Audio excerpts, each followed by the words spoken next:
Chairman, ladies and gentlemen, I need not pause to say how very delighted I am to be here tonight, and how very delighted I am to see you expressing your concern about the issues that will be discussed tonight by turning out in such large numbers.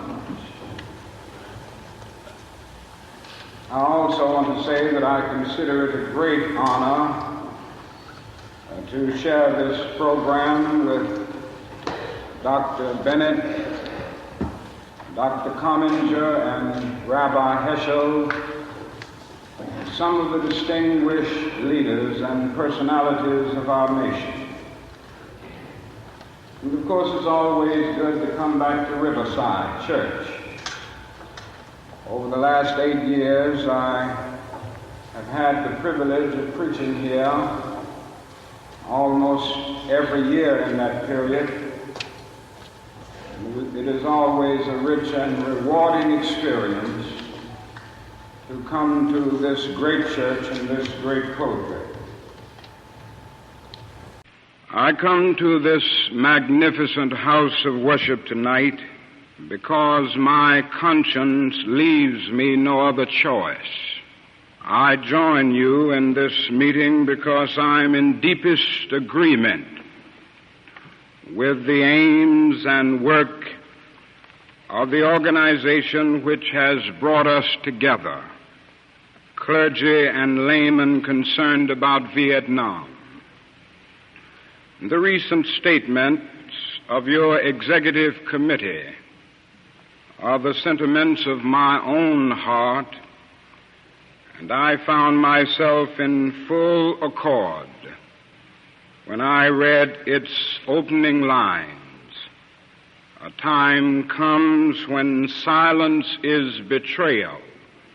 And that time has come for us in relation to Vietnam. The truth of these words is beyond doubt, but the mission to which they call us is a most difficult one. Even when pressed by the demands of inner truth, men do not easily assume the task of opposing their government's policy, especially in time of war. Nor does the human spirit move without great difficulty against all the apathy of conformist thought within one's own bosom and in the surrounding world. Moreover, when the issues at hand seem as perplexing as they often do, in the case of this dreadful conflict, we are always on the verge of being mesmerized by uncertainty.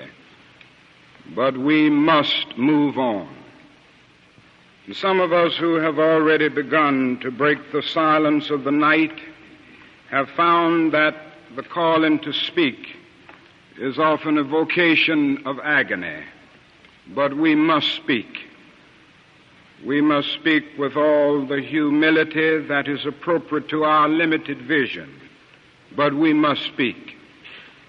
And we must rejoice as well, for surely this is the first time in our nation's history that a significant number of its religious leaders have chosen to move beyond the prophesying of smooth patriotism to the high grounds of a firm dissent based upon the mandates of conscience and the reading of history. Perhaps a new spirit is rising among us. If it is, let us trace its movements and pray that our own inner being may be sensitive to its guidance, for we are deeply in need of a new way beyond the darkness that seems so close around us. Over the past 2 years, as I have moved to break the betrayal of my own silences and to speak from the burnings of my own heart, as I have called for radical departures from the destruction of Vietnam many persons have questioned me about the wisdom of my path. At the heart of their concerns, this query has often loomed large and loud. Why are you speaking about the war, Dr. King?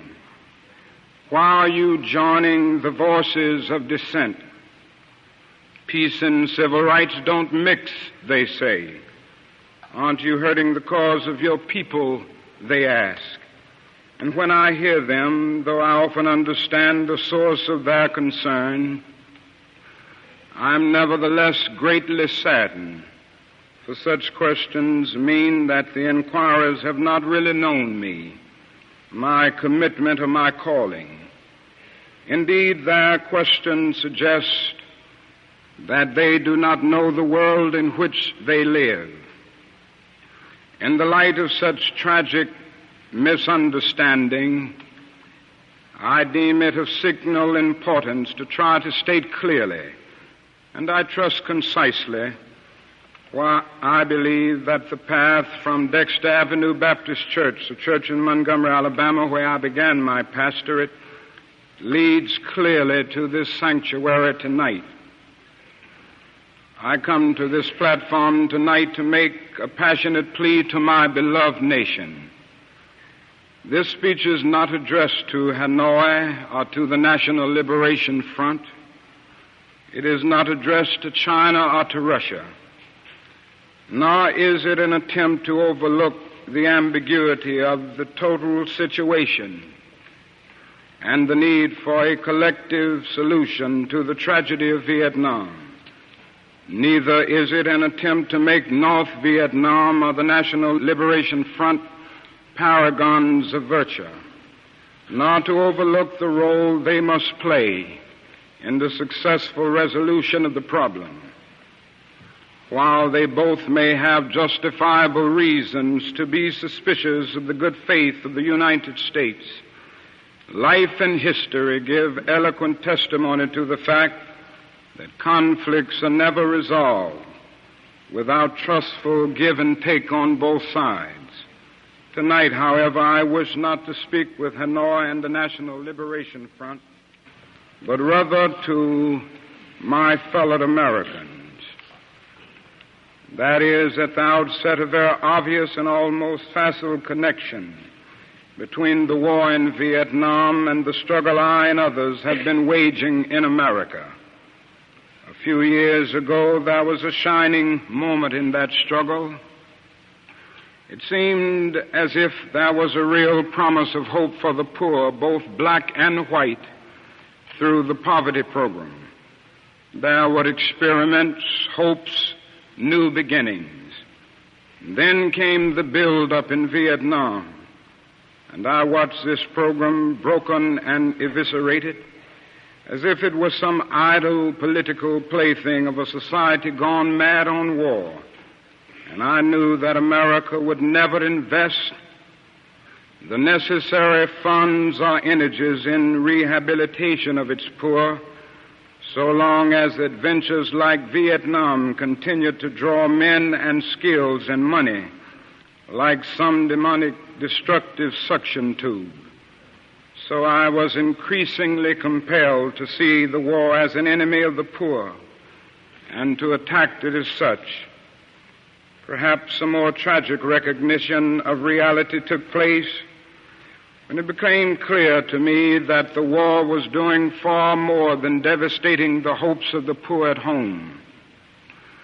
It was sending their sons and their brothers and their husbands to fight and to die in extraordinarily high proportions relative to the rest of the population.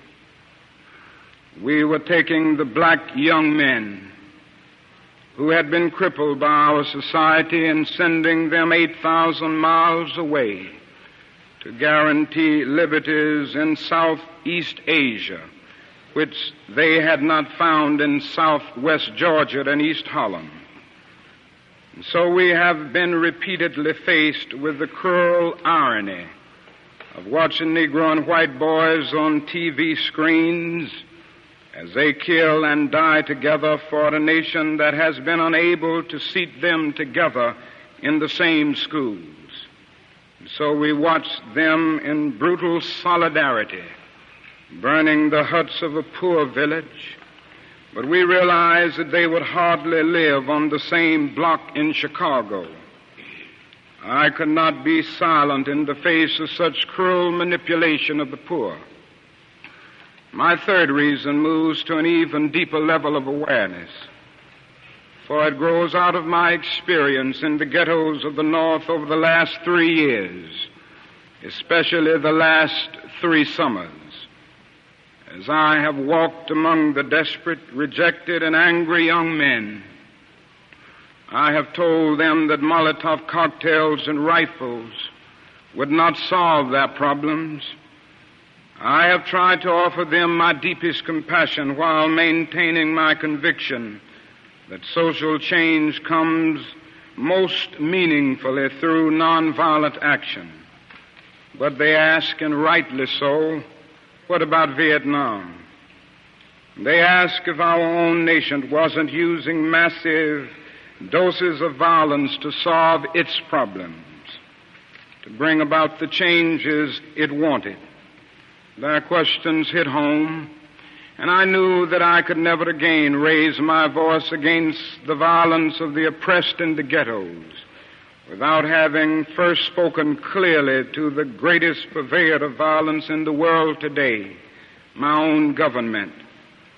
For the sake of those boys, for the sake of this government, for the sake of the hundreds of thousands trembling under our violence, I cannot be silent. For those who ask the question, aren't you a civil rights leader?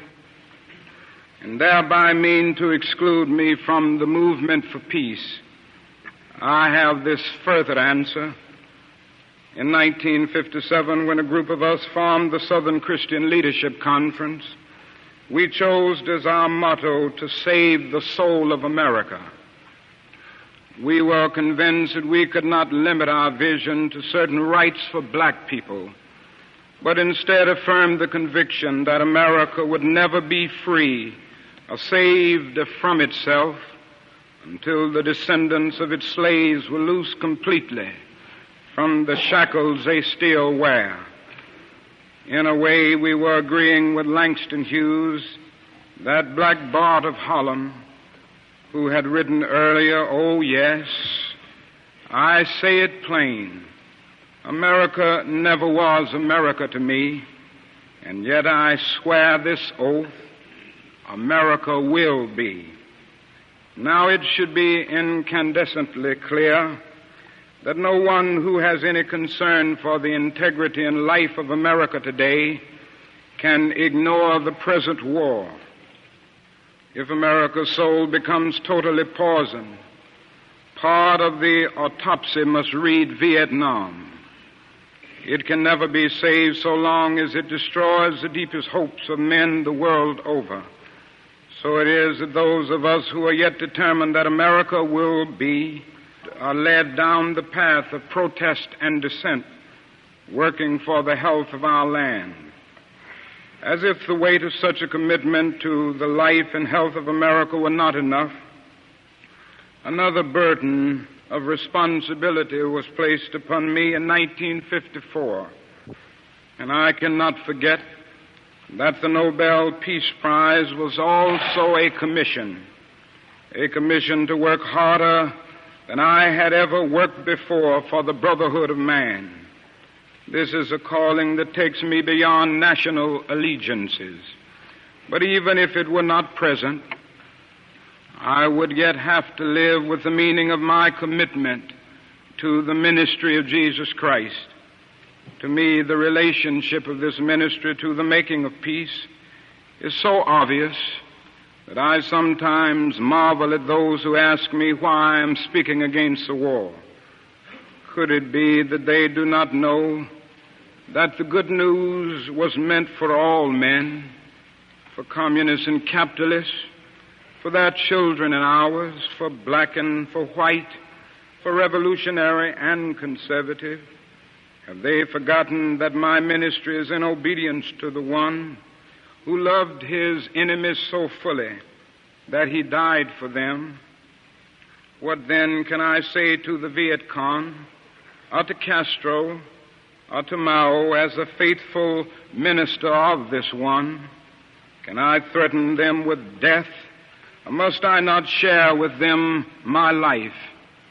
And finally, as I tried to explain for you and for myself the road that leads from Montgomery to this place, I would have offered all that was most valid if I simply said that I must be true to my conviction, that I share with all men the calling to be a son of the living God.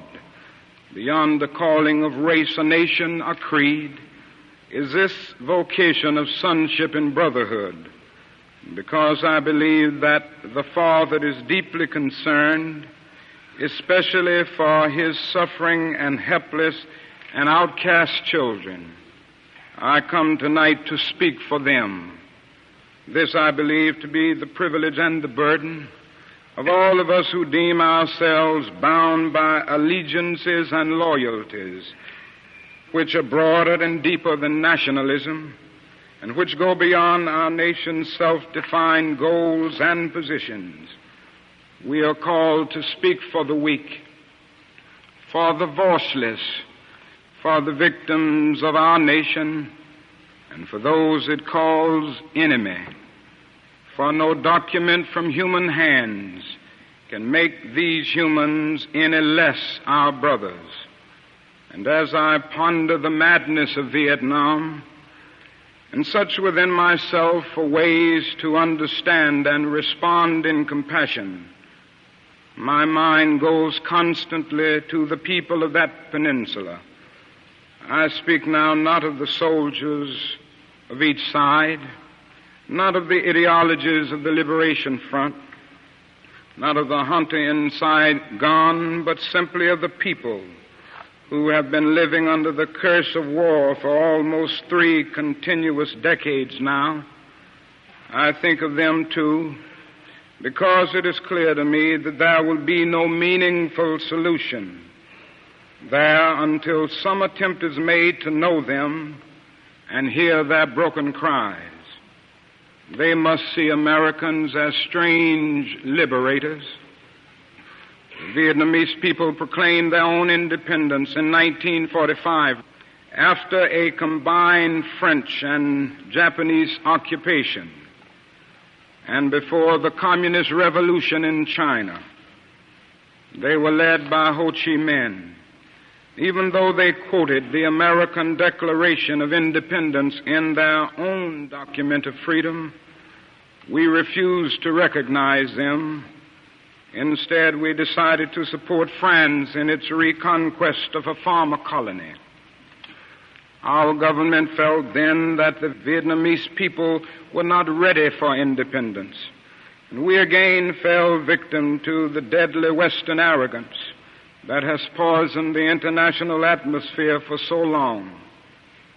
With that tragic decision, we rejected a revolutionary government seeking self-determination, and a government that had been established not by China, for whom the Vietnamese have no great love, but by clearly indigenous forces that included some communists. For the peasants, this new government meant real land reform, one of the most important needs in their lives. For 9 years following 1945, we denied the people of Vietnam the right of independence. For 9 years, we vigorously supported the French in their abortive effort to recolonize Vietnam. Before the end of the war, we were meeting 80% of the French war cost. Even before the French were defeated at Dien Bien Phu, they began to despair of their reckless action, but we did not. We encouraged them with our huge financial and military supplies to continue the war even after they had lost the will.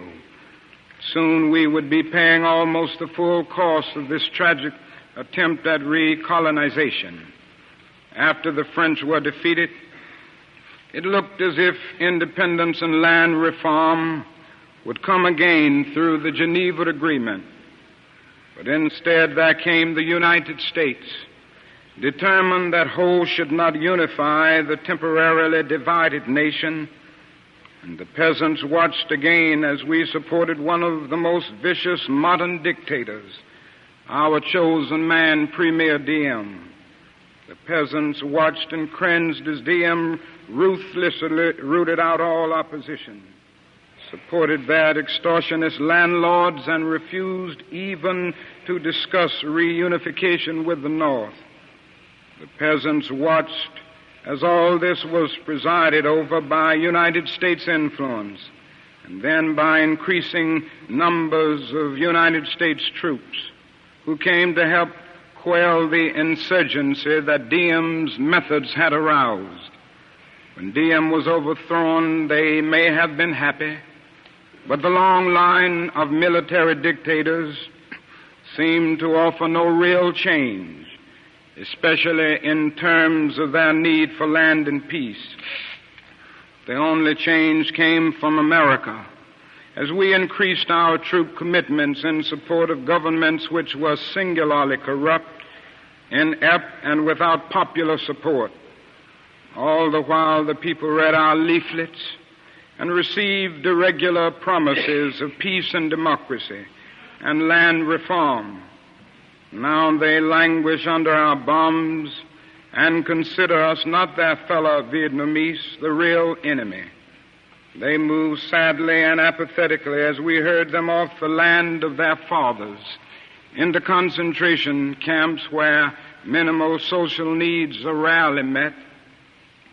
They know they must move on or be destroyed by our bombs. So they go, primarily women and children and the aged. They watch as we poison their water, as we kill 1 million acres of their crops. They must weep as the bulldozers roar through their areas preparing to destroy the precious trees. They wandered into the hospitals with at least 20 casualties from American firepower for one Viet Cong inflicted injury. So far we may have killed 1 million of them, mostly children.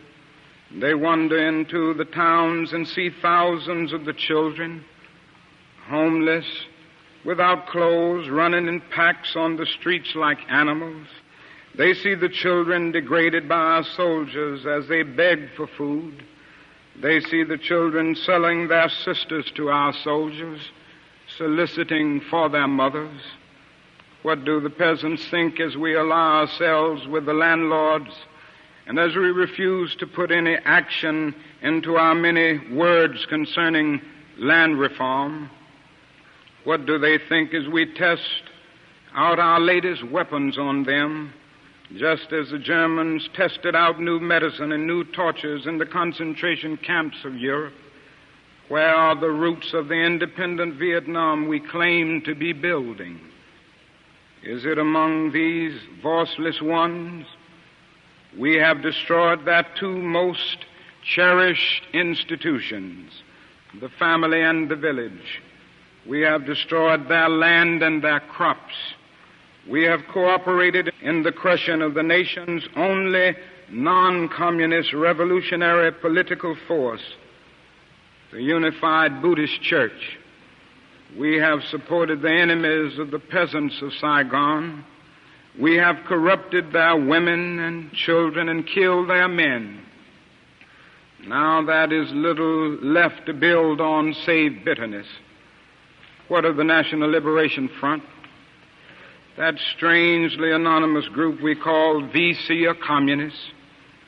What must they think of the United States of America when they realize that we permitted the repression and cruelty of Diem, which helped to bring them into being as a resistance group in the South? What do they think of our condoning the violence which led to their own taking up of arms? How can they believe in our integrity when now we speak of aggression from the North as if there were nothing more essential to the war? How can they trust us when now we charge them with violence after the murderous reign of Diem, and charge them with violence while we pour every new weapon of death into their land, surely we must understand their feelings, even if we do not condone their actions. Surely we must see that the men we supported pressed them to their violence. Surely we must see that our own computerized plans of destruction simply dwarf their greatest acts. How do they judge us when our officials know that their membership is less than 25% communist and yet insist on giving them the blanket name?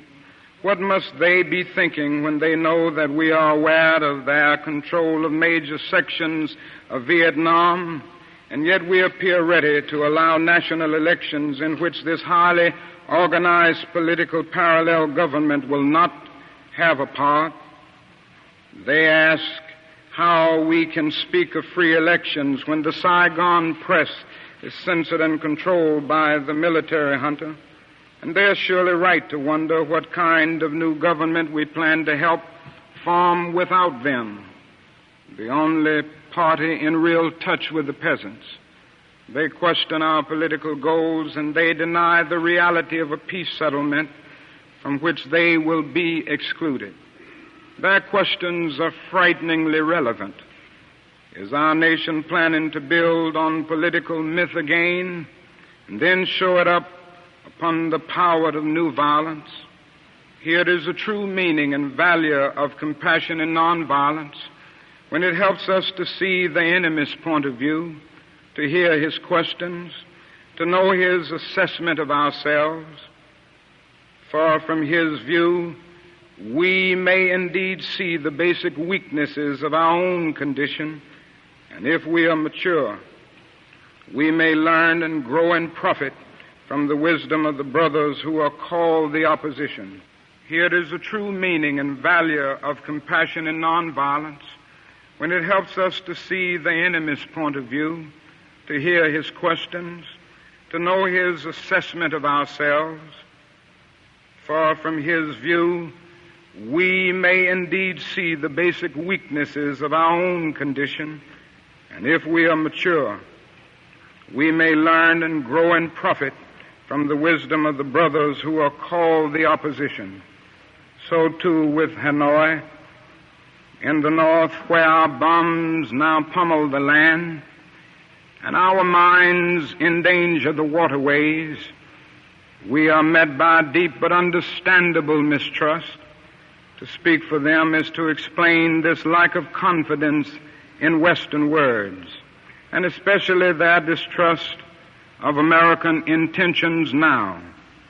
In Hanoi are the men who led the nation to independence against the Japanese and the French, the men who sought membership in the French Commonwealth and were betrayed by the weakness of Paris and the willfulness of the colonial armies.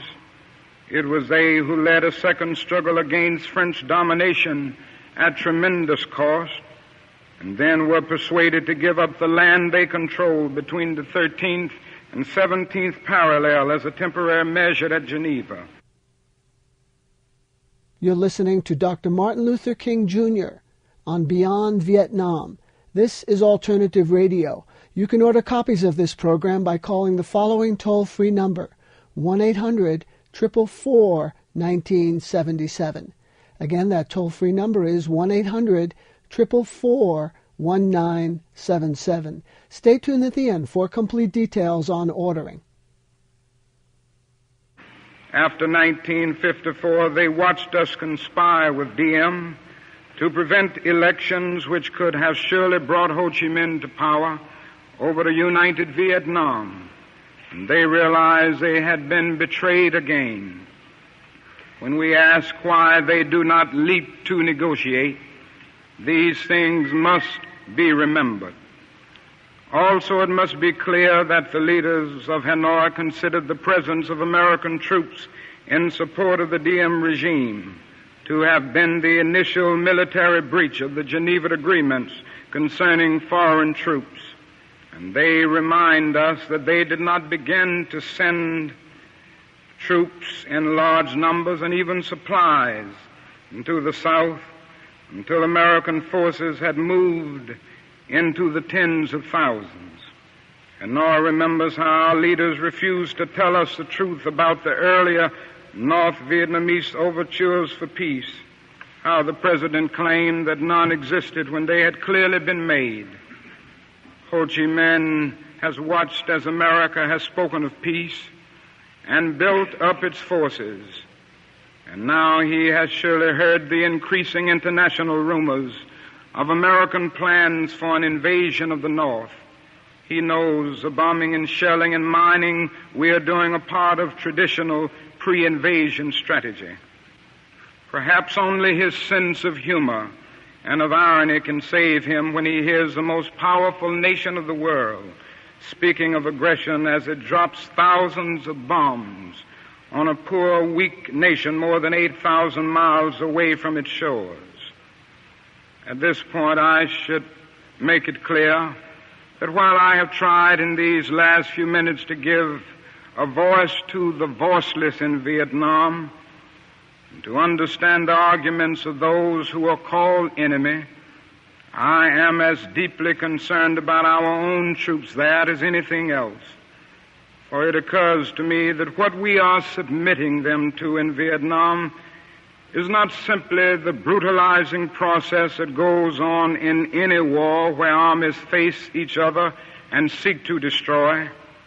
We are adding cynicism to the process of death, for they must know after the short period there that none of the things we claim to be fighting for are really involved. Before long, they must know that their government has sent them into a struggle among Vietnamese. And the more sophisticated surely realize that we are on the side of the wealthy and the secure while we create a hell for the poor. Somehow this madness must cease. We must stop now. I speak as a child of God and brother to the suffering poor of Vietnam. I speak for those whose land is being laid waste, whose homes are being destroyed, whose culture is being subverted. I speak for the poor of America, who are paying the double price of smashed hopes at home and death and corruption in Vietnam. I speak as a citizen of the world, for the world as it stands aghast at the path we have taken. I speak as one who loves America, to the leaders of our own nation. The great initiative in this war is ours. The initiative to stop it must be ours. This is the message of the great Buddhist leaders of Vietnam.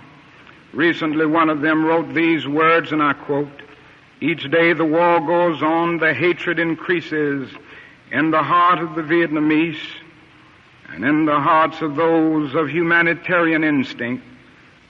The Americans are forcing even their friends into becoming their enemies. It is curious that the Americans, who calculate so carefully on the possibilities of military victory, do not realize that in the process they are incurring deep psychological and political defeat.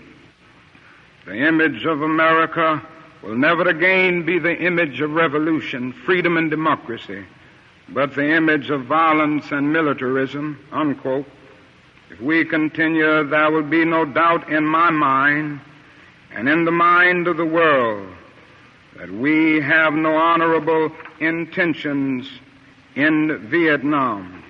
If we do not stop our war against the people of Vietnam immediately, the world will be left with no other alternative than to see this as some horrible, clumsy, and deadly game we have decided to play. The world now demands a maturity of America that we may not be able to achieve. It demands that we admit that we have been wrong from the beginning of our adventure in Vietnam, that we have been detrimental to the life of the Vietnamese people.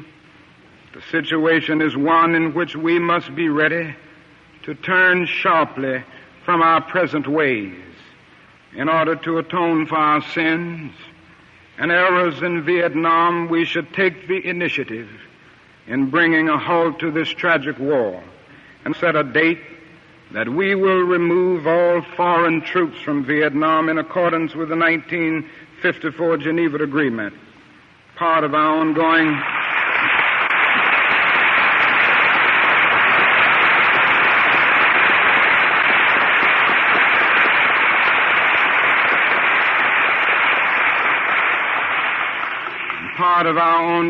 commitment might well express itself in an offer to grant asylum to any Vietnamese who fears for his life under the new regime, which included the Liberation Front.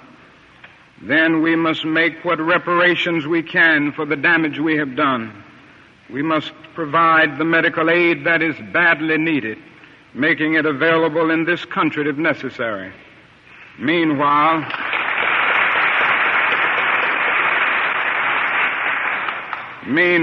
we in the churches and synagogues have a continuing task while we urge our government to disengage itself from a disgraceful commitment.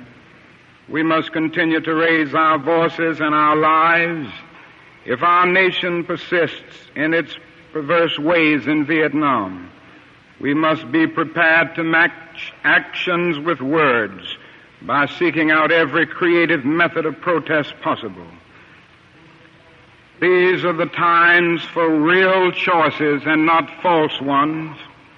We are at the moment when our lives must be placed on the line if our nation is to survive its own folly. Every man of humane convictions must decide on the protest that best suits his convictions, but we must all protest. Now that is something seductively tempting about stopping there and sending us all off on what in some circles has become a popular crusade against the war in Vietnam. I say we must enter that struggle, but I wish to go on now to say something even more disturbing.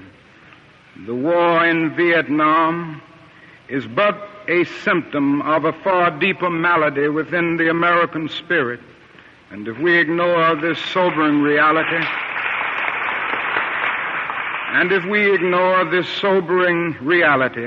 we will find ourselves organizing clergy and layman concerned committees for the next generation. They will be concerned about Guatemala and Peru. They will be concerned about Thailand and Cambodia.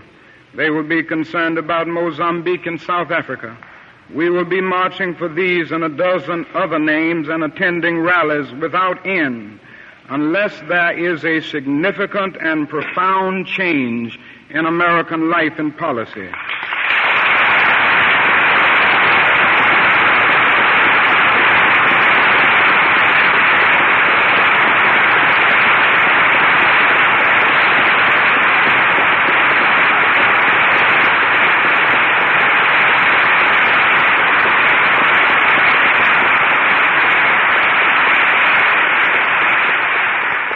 So such thoughts take us beyond Vietnam, but not beyond our calling as sons of the living God.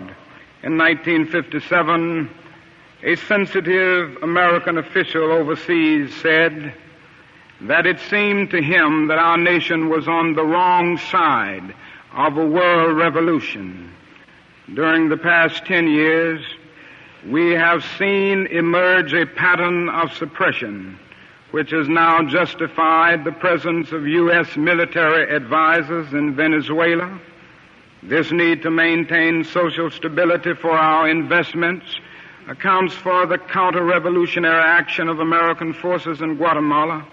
It tells why American helicopters are being used against guerrillas in Cambodia and why American napalm and Green Beret forces have already been active against rebels in Peru. It is with such activity in mind that the words of the late John F. Kennedy come back to haunt us. 5 years ago, he said, "Those who make peaceful revolution impossible will make violent revolution inevitable."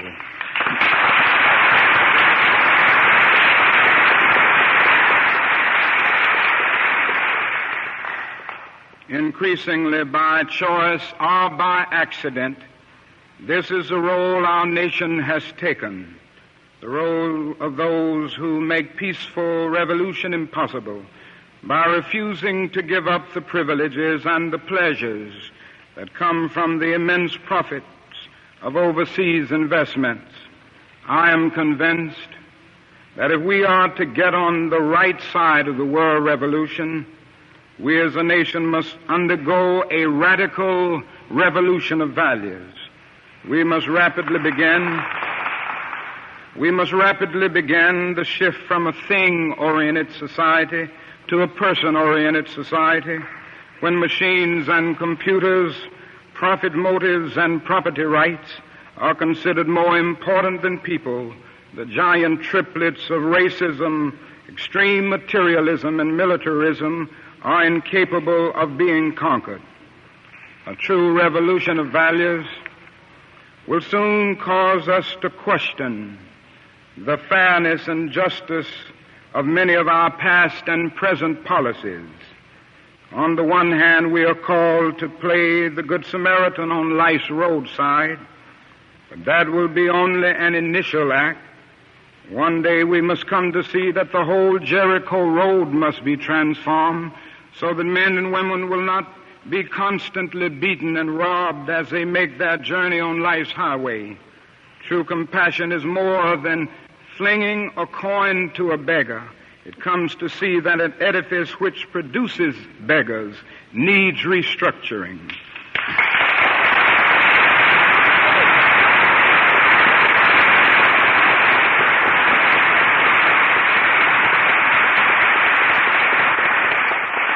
A true revolution of values will soon look uneasily on the glaring contrast of poverty and wealth. With righteous indignation, it will look across the seas and see individual capitalists of the West investing huge sums of money in Asia, Africa, and South America, only to take the profits out with no concern for the social betterment of the countries and say, this is not just. It will look at our alliance with the landed gentry of South America and say, this is not just. The Western arrogance of feeling that it has everything to teach others and nothing to learn from them is not just. A true revolution of values will lay hand on the world order and say of war, this way of settling differences is not just. This business of burning human beings with napalm, of filling our nation's homes with orphans and widows, of injecting poisonous drugs of hate into the veins of peoples normally humane, of sending men home from dark and bloody battlefields physically handicapped and psychologically deranged, cannot be reconciled with wisdom, justice, and love. A nation that continues year after year to spend more money on military defense than on programs of social uplift is approaching spiritual death.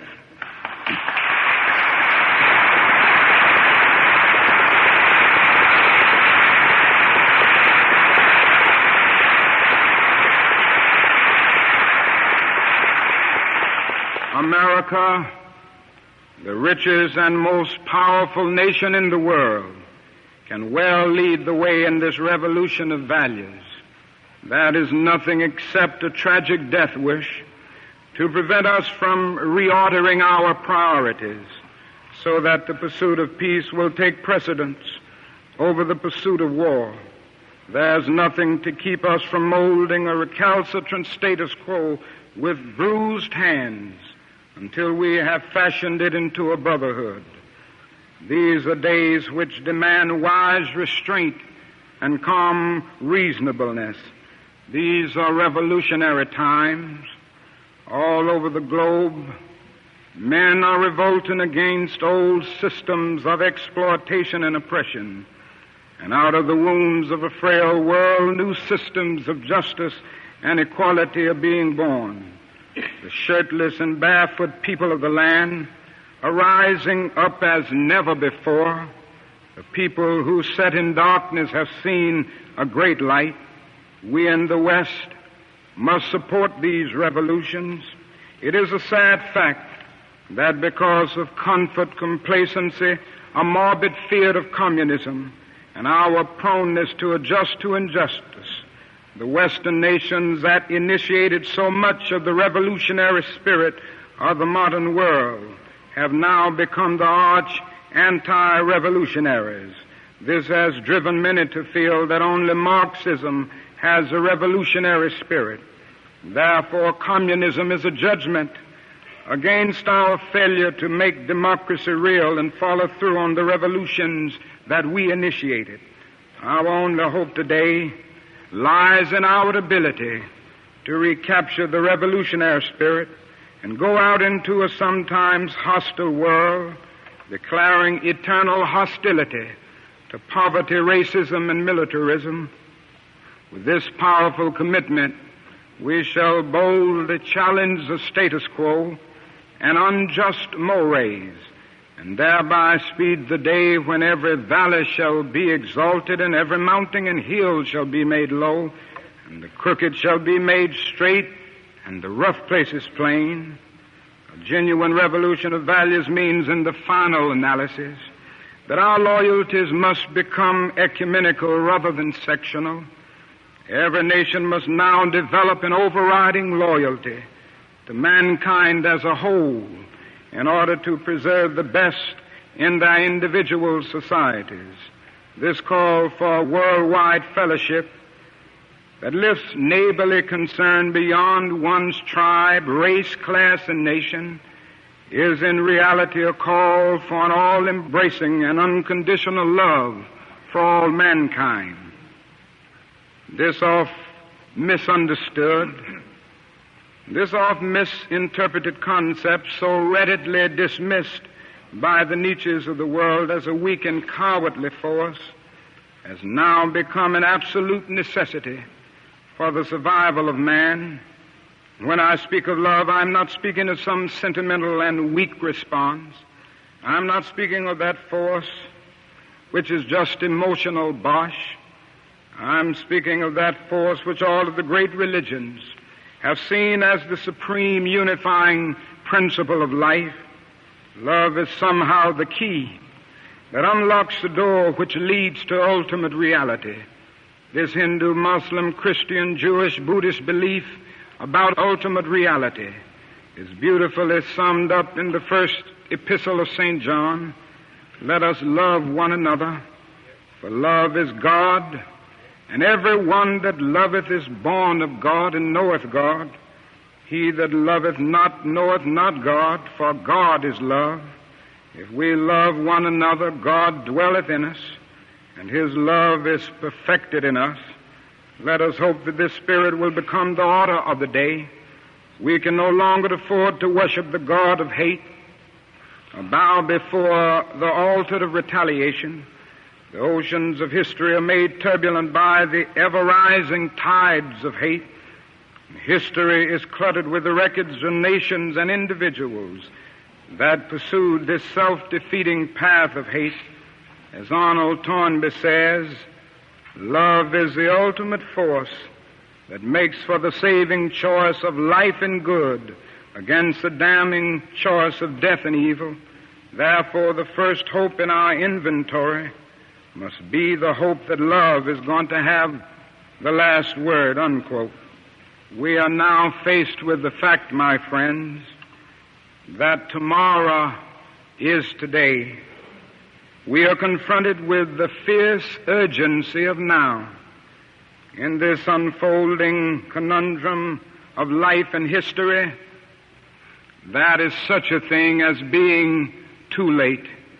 Procrastination is still the thief of time.